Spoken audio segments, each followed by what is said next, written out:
I think we're going to jump back now over to the House, Capitol, where our new House Speaker, Mike Johnson, is speaking.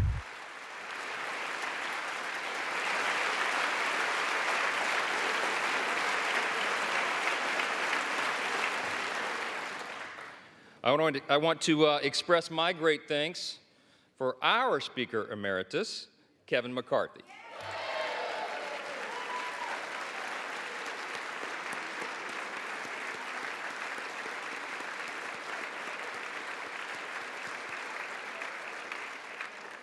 Kevin has dedicated over 2 decades of his life to selfless public service, 16 of those years in this House.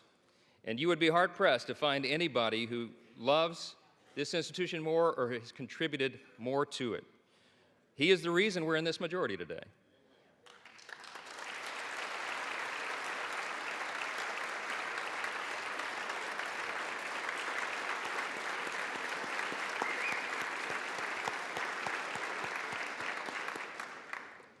His impact can never be overstated, and I want to thank him for his leadership, his friendship, and the selfless sacrifice that you and Judy have made for so many years. You helped build it, Kevin, and we owe you a great debt of gratitude.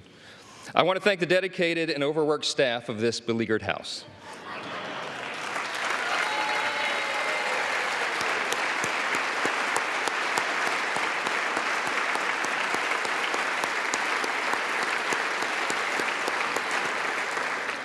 They accept praise so stoically.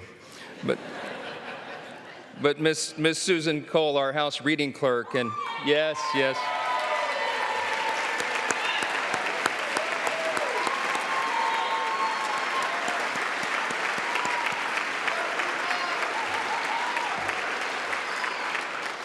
Listen, all the clerks and all the staff, you know, they're terribly overworked. This has been a grueling process, but they have served an integral role in keeping our republic, and we thank them for that service. I know we all do. I want to thank my dedicated wife of almost 25 years, Kelly. She's not here. We couldn't get a flight in time. This happened sort of suddenly. But we're going to celebrate soon. She spent the last couple of weeks on her knees in prayer to the Lord, and she's a little worn out. We all are. I want to thank our children, Michael and Hannah and Abby and Jack and Will. All of our children sacrifice. All of them do, and we know that. And there's not a lot of perks to being a member of Congress's kid, right? And so I want to thank all of your families as well for what they endure and what they've had to endure for the last few weeks. We've been here a while. Yeah.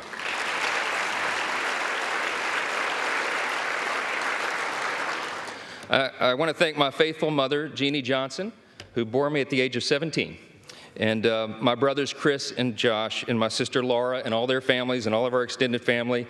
In Louisiana, family's a big deal, and we got a bunch of them. I especially want to thank all the extraordinary people of the great state of Louisiana. We have never had a Speaker of the House hail from our state, and so they've been lifting us up. I thank the people of Louisiana for the opportunity to serve you in Congress, and I'm humbled by your continuous support. We will make you proud. To my colleagues, I want to thank you all for the trust that you have instilled in me to lead us in this historic and unprecedented moment that we're in. The challenge before us is great, but the time for action is now, and I will not let you down.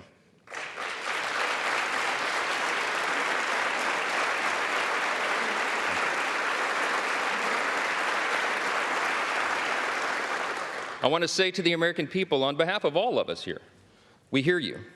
We know the challenges you're facing. We know that there's a lot going on in our country, domestically and abroad, and we are ready to get to work again to solve those problems, and we will.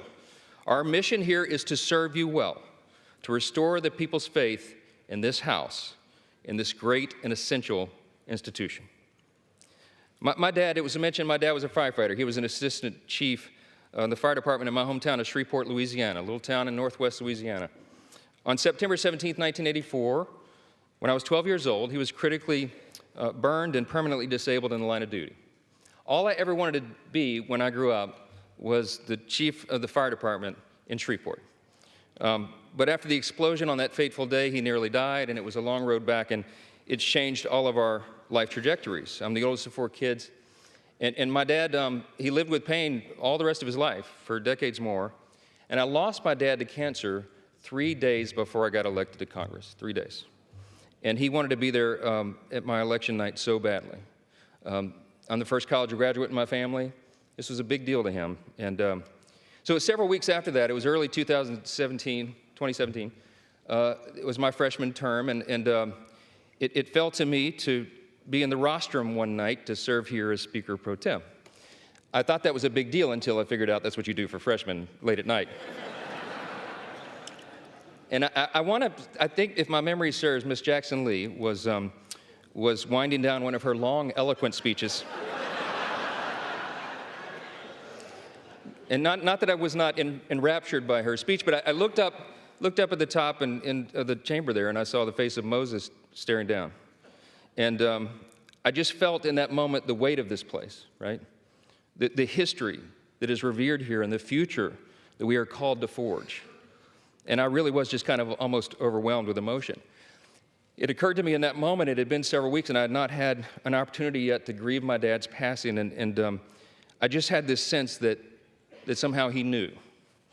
And I had tears come to my eyes, and I was standing here, and I'm wiping them away, and then it suddenly occurs to me, the late-night C-SPAN viewers are going to think something's very wrong with the new young congressman from Louisiana. It wasn't Sheila's speech. I'm sorry.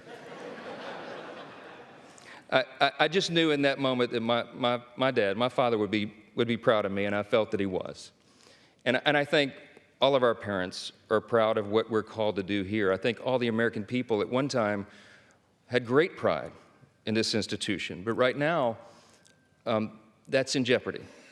And we have a challenge before us right now to rebuild and restore that trust.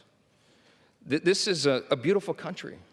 It's the beauty of America that allows a firefighter's kid like me to come here and serve in this sacred chamber where great men and women have served before all of us and strive together to build and then preserve what Lincoln did refer to as the last best hope of man on earth. We stand at a very dangerous time. I'm stating the obvious. We all know that. The world is in turmoil. But a strong America is good for the entire world.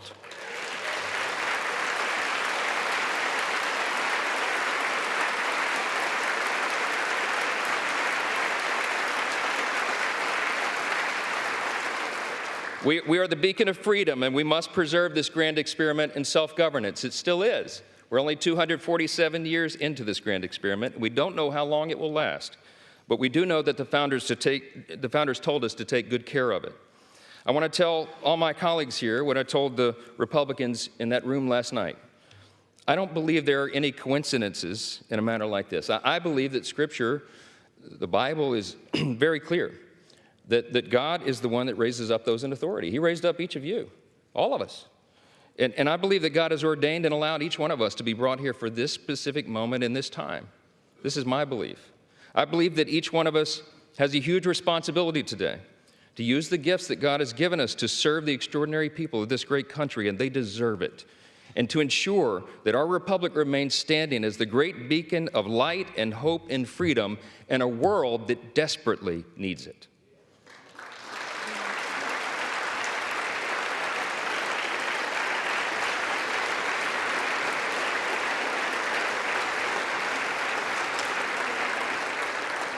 It was in 1962 that our national motto, "In God We Trust," was adorned above this rostrum. And if you look at the little guide that they give tourists and constituents who come and visit the house, if you turn in there to about page 14 in the middle of that guide, it tells you the history of this. And it says very simply, these words were placed here above us. This motto was placed here as a rebuke of the Cold War era philosophy of the Soviet Union. That philosophy was Marxism and communism, which begins with the premise that there is no God.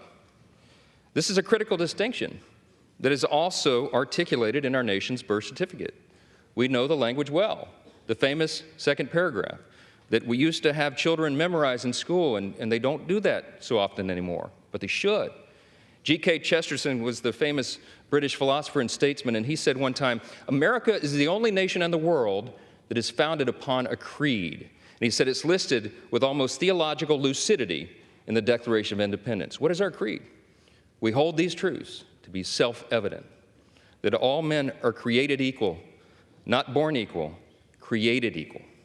And they are endowed by the same inalienable rights, with the same inalienable rights: life, liberty, pursuit of happiness. That is the creed that has animated our nation since its founding, that has made us the great nation that we are. And we're in a time of extraordinary crisis right now. And the world needs us to be strong. They need us to remember our creed and our admonition. Turmoil and violence have rocked the Middle East and Eastern Europe. We all know it. And tensions continue to build in the Indo-Pacific. The country demands strong leadership of this body, and we must not waver. Our nation's greatest ally in the Middle East is under attack.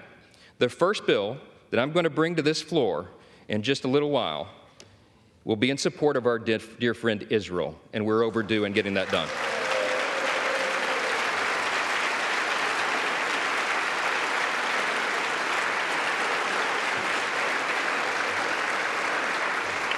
We're going to show not only Israel, but the entire world, that the barbarism of Hamas that we have all seen play out on our television screens is wretched and wrong, and we are going to stand for the good in that conflict. We have a catastrophe at our southern border. The Senate and the White House can no longer ignore the problem. From Texas to New York, wave after wave of illegal migrants are stressing our communities to their breaking points. We know that our streets are being flooded with fentanyl, and all of our communities, children, and even adults are dying from it.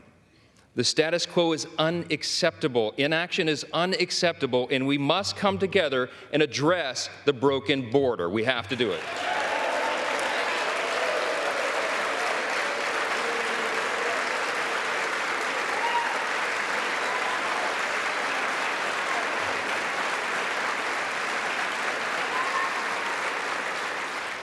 The skyrocketing cost of living is unsustainable, and Americans should not have to worry about how they're going to feed their family every week because they can't afford their groceries anymore. Everybody in this room should think about this. Here's the stats. Prices have increased over 17% in the last 2 years. Credit card interest rates are at the highest level in nearly 3 decades, and mortgage rates are now at a peak we haven't seen since 2001.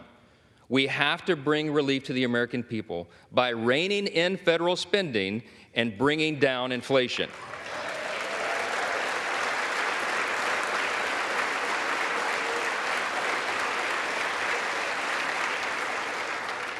The greatest threat to our national security is our nation's debt.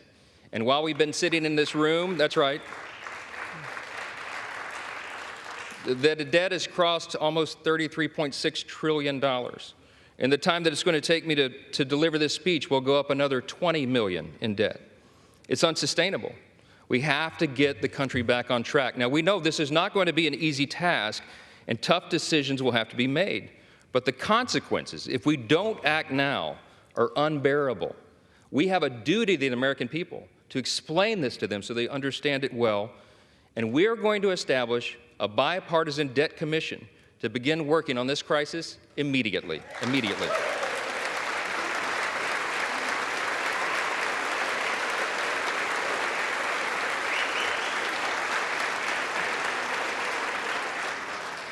We all know that we also live in a time of bitter partisanship.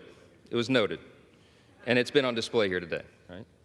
When our people are losing their faith in government, when they're losing sight of the principles that made us the greatest nation in the history of the world, I think we got to be mindful of that. We're going to fight. We're going to fight vigorously over our core principles because they're at odds a lot of times now in this modern era. We have to sacrifice sometimes our preferences because that's what's necessary in a legislative body. But we will defend our core principles to the end.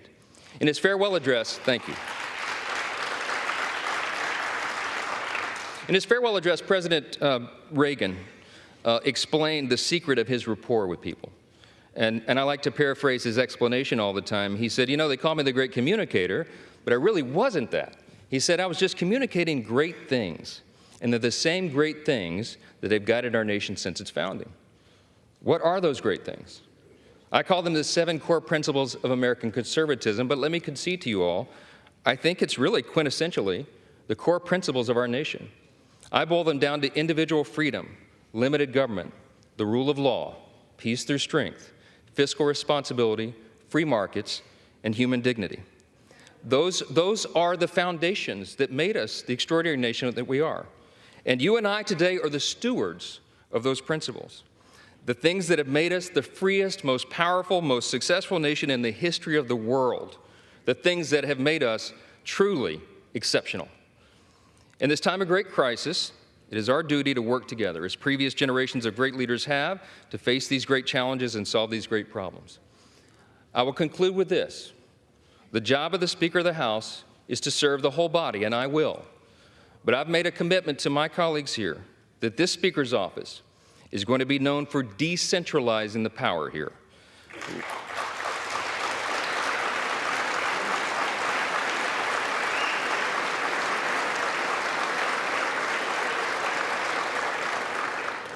My office is going to be known for members being more involved and having more influence in our processes and all the major decisions that are made here, for predictable processes and regular order.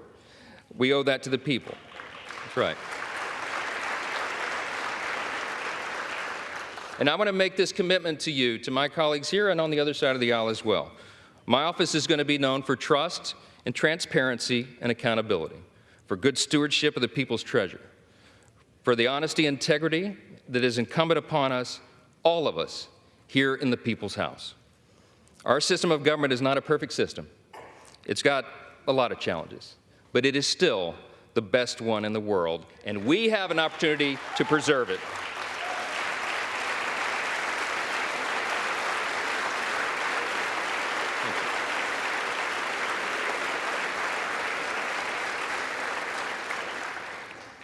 Last thing I'm going to say is a message to the rest of the world. They have been watching this drama play out for a few weeks. We've learned a lot of lessons, but you know what? Through adversity, it makes you stronger. And we want our allies around the world to know that this body of lawmakers is reporting again to our duty stations. Let the enemies of freedom around the world hear us loud and clear. The People's House is back in business.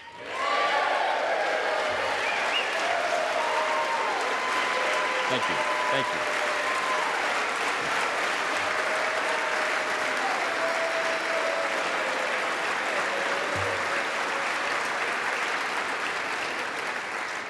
We will do our duty here. We will serve you well.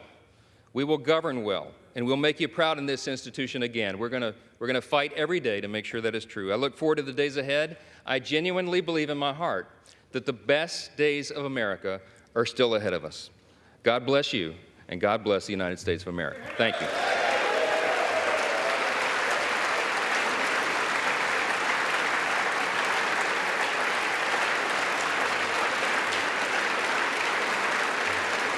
Thank you. I'm now ready to take the oath of office, and I ask the Dean of the House of Representatives, the Honorable Harold Rogers of Kentucky, to please administer the oath of office. Mr. Speaker-designee, congratulations on your election. Thank you, sir. When our founding fathers chose a bold, new, and innovative new self-rule government, it was met by deep skepticism by the world's monarchs. They said self-rule is only a dream. Our founders said they're right. It's the American dream. Amen.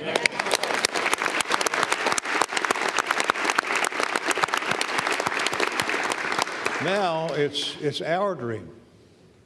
We're in charge. The speakership of the United States House of Representatives is the crucial outpost for the well-being of the people's government, the keeper, if you will, of the dream.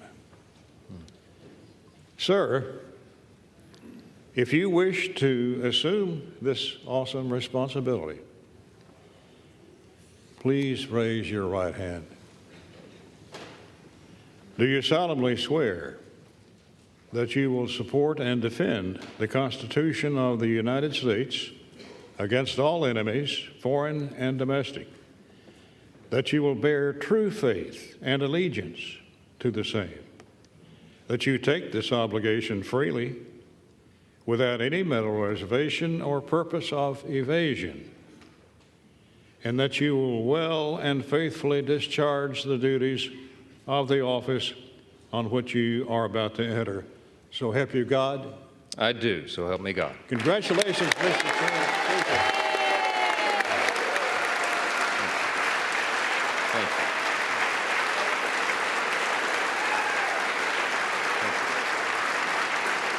Get the next.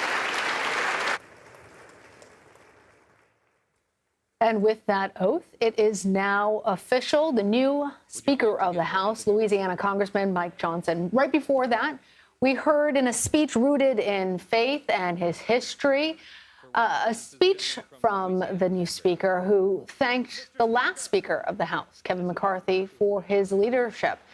And now, as Johnson marks the first Speaker of the House from the state of Louisiana, interestingly, Johnson says he knows that the challenges we're facing at home and abroad, and he looks forward to reestablishing faith in the institution of the House. And he also stressed in his speech the U.S. is, quote, a beacon of light and hope and freedom. That received a big applause. He also said that strong America is good for the entire world. You saw Democrats get up in the room and clap to that line as well. And he says the first bill that he will bring to the House floor is in support of Israel. Johnson also made a point that, quote, we must come together to address the broken border. So there's a sampling of what's on his mind on his first day. CBS News congressional correspondent Scott MacFarlane joins us now to speak about what comes next. Scott, based on what we just heard, what kind of leader can we expect Speaker Johnson to now become? He's going to have to learn a lot and quickly. He just went from a staff cubicle to the CEO's office. He has to now be the administrator of the entire U.S. House of Representatives and the leader of his party in the U.S. House. It's a big job, and he also has to develop a couple of new skills, including raising money. Millions of dollars in short order to help Republican candidates. He has no track record or muscle memory doing that. And he also has to be the dictator of the schedule and the policy priorities. He has no experience doing that for the Republican Party. His sign has already been added above the Speaker's suite. It now says Speaker Mike Johnson. They put it up already. And he's about to make a walk down the hallways of the Capitol, likely to a press conference on the east steps of the Capitol to speak further about his initiatives and his plans. But yeah, we expected this when the Speaker vote concluded, that the first order of business would be this formal resolution to denounce the attack on Israel. Members of Congress have been eager to pass that ever since the attack, but they've been stalled in doing so because of the stalemate over the Speaker's gavel. That bipartisan moment you saw, the standing ovation from both sides for the new Speaker, may be the last bipartisan moment he gets to enjoy for quite some time here at the Capitol. Yeah, well, that said, though, Scott, Johnson really stayed away from some of the more contentious issues. It was a different speech than the nominating speech we heard from Congresswoman Stefanik. And even then, when he was laying out the issues that he seeks to address, the first one being Israel and Hamas, that war, we expect that there's going to be a widespread bipartisan agreement for a denunciation of terrorist acts by Hamas. But then other things that he articulated, including the economy, announcing a bipartisan debt commission. Were you surprised at all by the overtures that he made towards trying to reunify and get the both parts of Congress working together, or do you think that that's just what you expect in this type of a speech? Yeah, it is tradition when the Speaker gives his or her inaugural speech to hit the sweet spots, the areas that are not divisive. There's nobody who's going to object to having a debt commission. It's an old bromide of Washington, D.C. to put a blue ribbon panel together to look at a big problem. And certainly there is near universal support for immediate, robust funding for Israel. But the wedge issues are coming, and they're coming fast. At some point, he's going to have to lay down a marker on where he stands and where the Republicans in the House stand on Ukraine funding. You recall President Biden last week requested $105 billion, not just for Israel, but for Ukraine, too. And that is a wedge issue. Inside the Republican conference, there are dozens of members who do not support that. That is now Mike Johnson's issue to deal with. How does he corral his Republicans on that issue? Do we know, then, Scott? by the way, sorry, do we know where he falls on that? That tends to be our first question when we get access to him today. All right. But he's going to have to speak for a broader constituency now. Yeah, he spoke for the western community of Louisiana, the most western part of that state. Now he represents not just that part of Louisiana, but the entirety of the U.S. House to a degree, and certainly the entire Republican conference. Pardon me as I keep an eye to the side for people coming from the House floor. But that issue's coming fast. I mean, ultimately, the president says that is emergency money needed as soon as possible. It's not something they can debate at length over the course of many months. That's coming down the pike. But so, too, Lana and Errol, is just how much to spend on everything the government is invested in. That's a wedge issue in his party. There are some Republicans who want to see robust federal spending on social safety net programs, on things like climate change initiatives, diversity initiatives. But then there are further right, more conservative members of his conference who want all those programs scaled back. That's now Mike Johnson's problem as well. What a dramatic change for him. 24 hours ago, he his had wife a couldn't few even dozen votes couldn't even get a ticket in time. in the first round of voting for Republicans, and a day later, he is now a Speaker of the House in line to the presidency. And Scott, you're right, this may be the easiest day of his speakership with all that is to come. Thank you very much for your reporting today.